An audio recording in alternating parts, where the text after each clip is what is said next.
আমাদের টার্মসটা ছিল যে একটা বাজারকে ভাইব্রেন্ট করতে গেলে, বাজারের গভীরতা বাড়াতে গেলে, ওই যেমন ডেরিভেটিভ ইনস্ট্রুমেন্ট বললেন, আমরা তো শুধুমাত্র ইকুইটি ড্রিভেন নিয়ে কথা বলছি। আর জি সিকিউরিটিজ মানে গভর্নমেন্ট সিকিউরিটিজ ছাড়া কিন্তু আর বন্ডও নাই, এই কর্পোরেট বন্ডের কথা আসছে। আমরা কর্পোরেট বন্ড শুধু না, সুকুক যেটা আমরা শুধু সালমান এফ রহমানের সুকুক আমরা মনে করি, সেই সুকুক না। সুকুক হচ্ছে আমাদের ইকোনমিতে কিন্তু ইসলামিক ধারার অনেক ফাইন্যান্সিং আছে, ওইটাকে কিন্তু আমরা যদি মূল ধারায় নিয়ে আসতে পারি, তখন আমার যদি মিউনিসিপাল বন্ডের মধ্যে কিন্তু সরকার অনেক সুকুক ছাড়ছে, গভর্নমেন্ট কিন্তু সুকুক অনেক প্রজেক্ট ছাড়ে, not only in Bangladesh, globally সব জায়গায় আছে। তাহলে আমরা যেই জিনিসগুলো দরকার তার সব কিছুতে সুলিখিত আছে। এখন বাস্তবায়নটা করার দরকার ছিল কাদের? তখন যারা মানে এটা কমিশনে ছিল। আমরা কিন্তু আমাদেরকে বলা হচ্ছে আপনারা সুপারিশ মাল আমাদেরকে দিবেন, সেটার ভিত্তিতে তারা অ্যাকশন প্ল্যান ডিজাইন করবে। আমরা কিন্তু অ্যাকশন প্ল্যানের কোনো অথরিটি ছিলাম না, আমরা অথরিটি ছিলাম কি করা দরকার, কি করতে হবে, সেই জায়গাটা আমরা করে দিয়ে আসছি। এবং আপনারা যদি ওখানে যে দেখেন, আপনার প্রত্যেকটা জায়গায় একদম ওদের আর্কাইভালে দেওয়া আছে, ওয়েবসাইটে দেওয়া আছে, আমাদের প্রতিটা জায়গায় কত সুনির্দিষ্টভাবে প্ল্যানিং করে, মানে সাইফুল ভাইয়ের কথাই বলছিলেন যে সরকারের বাজেট বক্তৃতা অনেক কিছু, ইভেন এই যে T+1 থেকে গ্র্যাজুয়ালি T+0 যাওয়ার কথা গভর্নমেন্ট একটা প্ল্যান করেছে।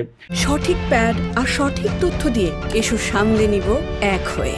Mona Lisa sanitary napkin. এবারে বাজেটে কিন্তু 5 বছরের একটা প্ল্যান দেওয়া হয়েছে। আগে কিন্তু সবসময় বাজেট 1 বছরের জন্য বললো, নেক্সট 5 ইয়ারে কোথায় যাবে, 3টা আর মানে রেস্টোরেশন, রিস্ট্রাকচারিং, এভাবে তারা কিন্তু করেছে। তাহলে আপনার এখানে কিন্তু বলা আছে গ্র্যাজুয়ালি আমরা T0 যাব, মানে ইনস্ট্যান্ট যেটা হয় সেটা। আমরা কিন্তু T+1 জন্যই বিভিন্ন স্টেক হোল্ডারের সাথে যখন বসছি, তখন তারা কিন্তু বিভিন্ন রকমের এক্সকিউজ নিয়ে আসছে। তখন বললাম যে আগের কমিশন, মানে ওই কমিশনের আগের কমিশন কিন্তু ট্রাই করছিল, বাজারে একটা গ্রুপই T+1টা চায় না। কারণ কি, অনেকে শর্ট সেলিং করে, মানে তার হাতে শেয়ার থাকে না, বিক্রি করে দেয়, এটা তারা একটা দিন রাখে সেটেল করার জন্য। বহু কিছু এখানে বাংলাদেশে হয়। এবং আপনি দেখেন RTGS এখন ইনস্ট্যান্ট টাকা পাঠানো যায়, চেক নগদায়ন নিয়ে যখন একটা পলিসি না হলো, বাজার সংশ্লিষ্টরা একটা করলো কি, অনেকে করে কি, 1 কোটি টাকার শেয়ার কিনলো, একটা চেক দিয়ে দিল, সে জানে ফান্ডে টাকা নাই, এটা বাউন্স করলে ফাইন দেবে। T+2 যে তার শেয়ার ম্যাচুর হয়ে গেল, সে তারপরে এটাতে বিক্রি করে দিয়ে দিল, তাকে একটা ফাইন দিয়ে দিল। এরকম অনেক প্র্যাকটিস আছে। যারা খুবই যে র্যালি আছে, রানিং আছে শেয়ারটা, খুব ইনসাইড জানে, সেই শেয়ারটা কিনলো, একটা চেকের পাতা দিয়ে দিল। তাহলে আমরা কিন্তু বলছি RTGS এর মাধ্যমে চেক চাইলে ইনস্ট্যান্ট নগদায়ন করা যায়, আগের মতো তো 2-3 দিন বসে থাকা লাগে না।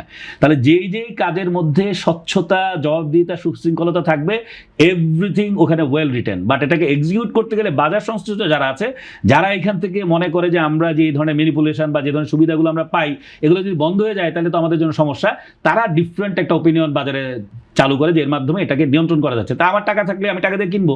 অনেকে বলে আমি জানি না কত টাকা কিনলাম, দিন শেষে, ওকে আপনি দিন শেষেই দেন, ফান্ড তো ট্রান্সফার করা যায়।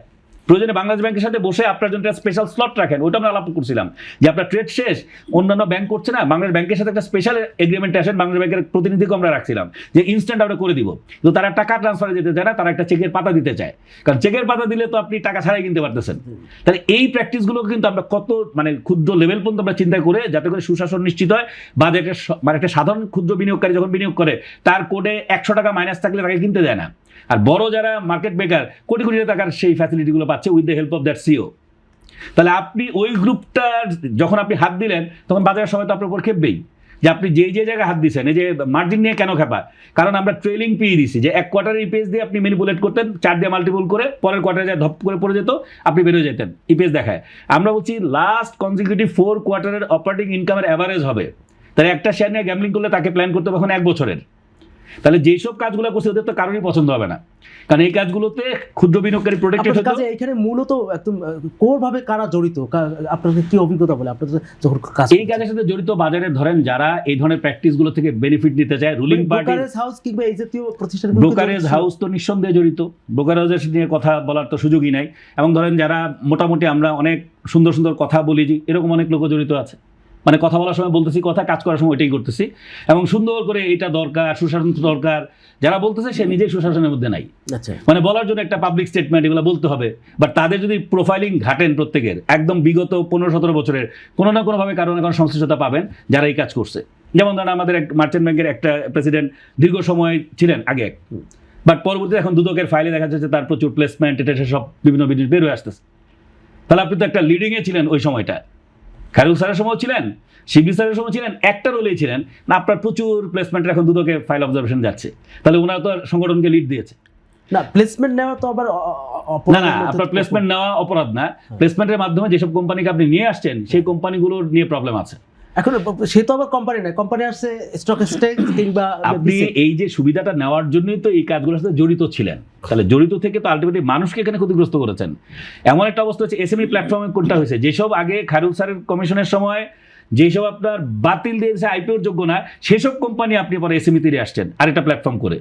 তাহলে যত প্ল্যাটফর্ম করেন, যাই কিছু করেন, আলটিমেট উদ্দেশ্য যদি হয় মানি মেক করে বের করে নিয়ে যাব, এটা তো এককভাবে পারবে না, টোটাল ইকোসিস্টেমের প্রত্যেকের সাথে কানেক্টেড। ভ্যালুয়েশন যারা করছে, বাজারে নিয়ে আসছে, তাদের কনসেন্ট ছাড়া কিগুলো আসতেছে, তাদের কনসেন্টে আসতেছে।